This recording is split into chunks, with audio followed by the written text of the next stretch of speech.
In the skies over the Middle East, U.S. and allied warplanes engage in a steady bombardment of the Islamic State. In his address to the nation, President Obama said the U.S. is stopping the group's advance, and he took aim at a problem that has gone global. We will continue to hunt down terrorists and dismantle their networks, and we reserve the right to act unilaterally, as we have done relentlessly since I took office, to take out terrorists who pose a direct threat to us and our allies. Analysts agree the U.S. has shown it can find and hit terrorists where they hide.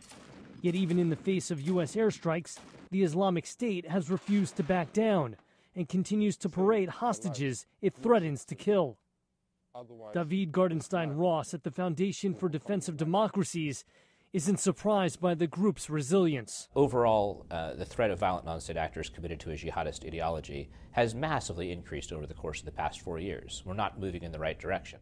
Part of that, he says, stems from a consistent choice by the Obama administration. A lot of the mistakes that have been made have been when they have preferred democratic revolution over stability. In particular, the decision to go into Libya has been a very costly decision from the perspective of jihadist groups.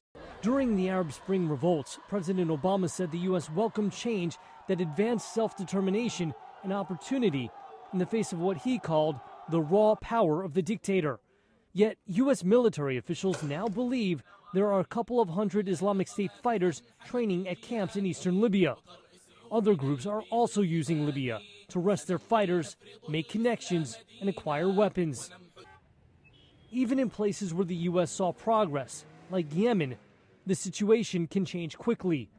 The latest instability there raising concerns about al-Qaida in the Arabian Peninsula, linked now to the terror attacks in Paris and the threats of foreign fighters. Terror analyst Max Abrams via Skype. We have an unknown number of people with loose connections to al-Qaida and to Islamic State. And I think that these kinds of attacks that we saw in France are going to be on the rise. U.S. intelligence officials say of the estimated 19,000 foreign fighters that have flown into Syria and Iraq, at least 1/3 are from the Middle East and North Africa. But they also worry about a growing number, at least 3,400, that in some cases have been coming and going from Western countries, in a global battle some analysts say is headed in the wrong direction. Jeff Seldin, VOA News, Washington.